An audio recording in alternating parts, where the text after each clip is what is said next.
Ray, here we are at the newly renovated Jameson Distillery Bow Street. You've recently reopened after an €11 million investment. It's really fabulous. I've just enjoyed the tour. Tell me a bit about the project and the improvements to the visitor experience. Sure.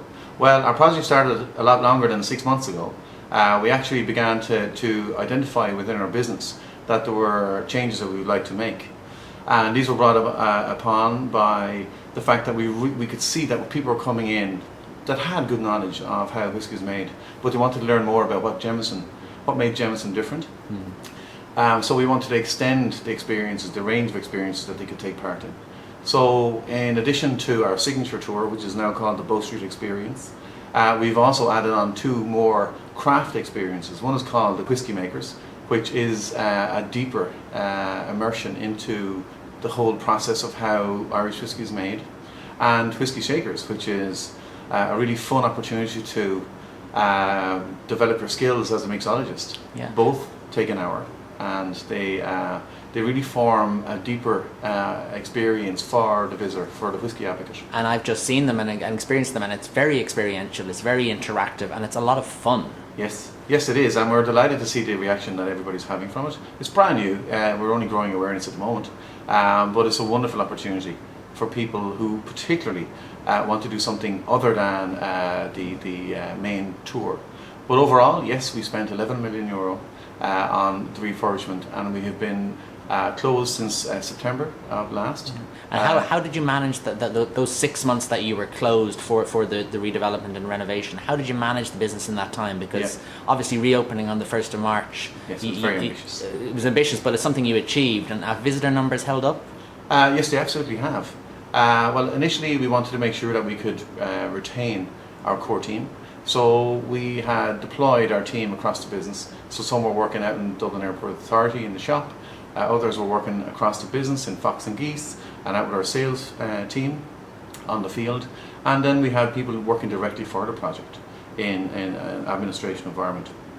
And that was very important for us to have that knowledge retained, so that when we reopened that we would have an opportunity to really accelerate our business from the 1st of March. Great. We also, during that time, we had an opportunity to create a presence in Smithfield, or retain a presence here.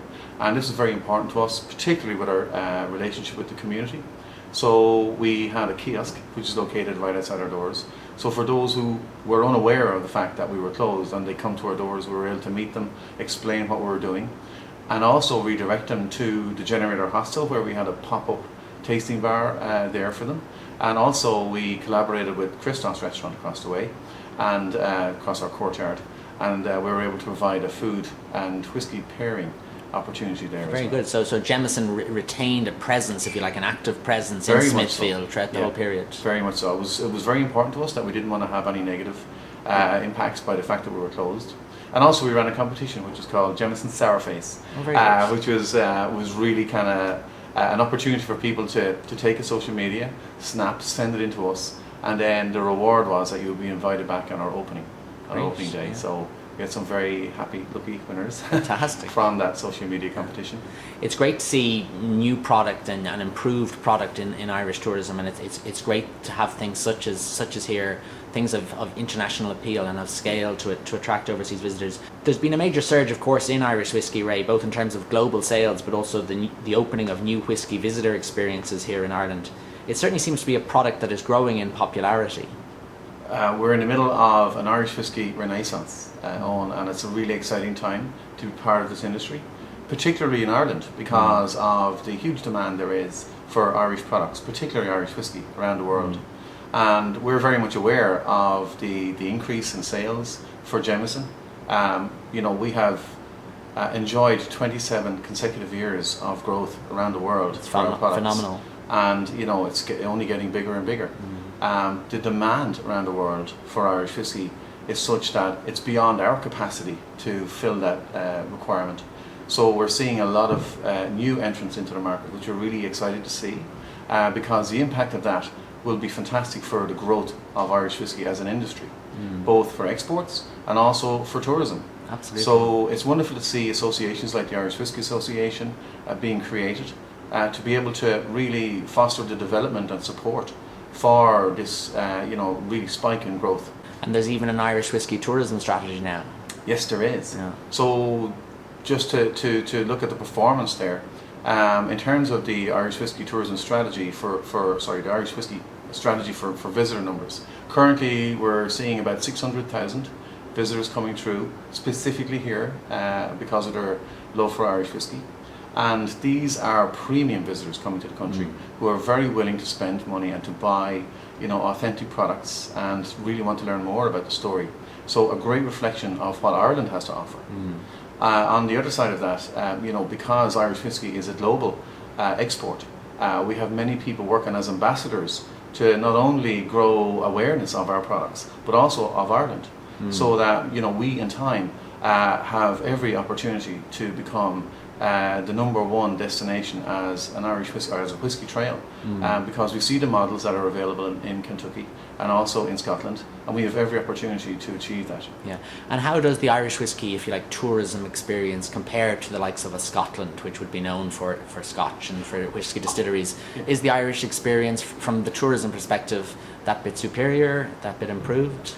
Well, I can only say that because we're so new, we have a great opportunity. We have the edge to be able to create a range of distillery visits and products within the portfolio of Irish whiskies to really attract an interested market.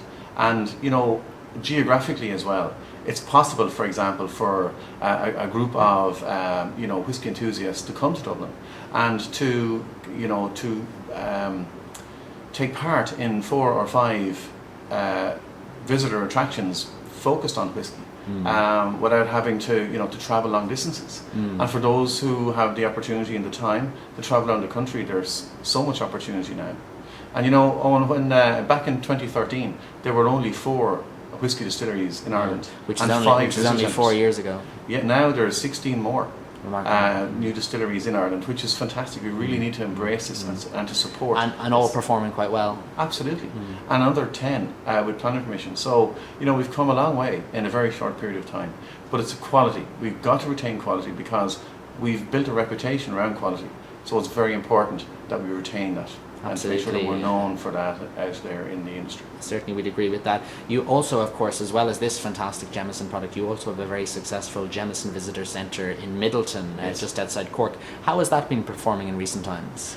It's been doing really well, particularly in the last year. I was just noticing, they had a record year just gone, for a number of different reasons. Well, we were closed, so there was a small referral, although the majority of our referrals were to the likes of the Irish Whiskey Museum here in Dublin while we were closed. But also we're seeing more traffic heading in that direction because of Ireland's ancient East and also the Wild Atlantic Way. So they all drive extra traffic through Middleton. But Middleton itself have provided a whole host of new opportunities. So we have an academy down there which is now open to the public, and we can expand our experiences to include behind the scenes tours. We also have a micro distillery, which is very exciting to see because not everywhere you can go to see a distillery in action. And this is important to us because within the portfolio of Jemison products, we have an opportunity to create small batches and to sample with new items. And visitors to Middleton get a chance to see that as well. And we also have an archive which has driven the wonderful media that we're able to present here at the Jameson Distillery Bow Street. Yeah, I think that move towards experiential, interactive experiences for the international visitor is so important. The days of a sort of a museum or a sort of a look but don't touch or don't experience feel is well behind us. Very true. We could see this in in the time leading up to researching what do visitors want from us, and we could see that having that personal touch is hugely important, and it reflects your brand as well, but also to get involved in it. So out on our signature tour, the Bow Street Experience, people get really brought into the story. And whilst we use technology, and it's great to have so much technology available in the last 10 years, we don't wholly rely on it to create a show. We use it to allow us to bring across our personality and our story. And all the tours are guided, so there's actually that personal guide interacting with the visitors. That's important to us because we want to make sure that people have an opportunity to understand the story and ask questions. Most of your visitors, Ray, are international. How important is destination marketing, I suppose, particularly by Tourism Ireland, the marketing agency, to you? And do you think more should be done in this regard? More definitely needs to be done. More investment needs to be put into budgets for destination marketing. I can say from our point of view, we're always happy to advertise with the likes of Tourism Ireland publications in certain markets. We're very fortunate that we already have established markets around the world. We have a very successful graduate program where we position our brand ambassadors around the world, and they're able to grow awareness of Jemison as a product as well as Ireland as a destination. So we're very fortunate to be able to track that and to see that, yes, our biggest markets for Jemison as a product would be the US, UK, France, Germany, and these are the people who are coming to visit us as well. So we can see it working. So not only do we have great ambassadors out there growing awareness of our products, also of Ireland. And there's one campaign that we have actually, which is a billboard campaign running at the moment called Born on the Streets of Dublin. And you know, it's unusual to see this big billboard advertisement for Jemison Yes. in countries around the world. So we really are bringing Ireland to the doorstep of people and putting it on front of mind as a destination for holidays. Great. Well, congratulations again, Ray, on this wonderful experience here at Jameson Distillery Bow Street. Thanks very much. It's really a fantastic, if you like, product and concept for Irish tourism to really celebrate. So well done, and best of luck for the year ahead. Thanks very much.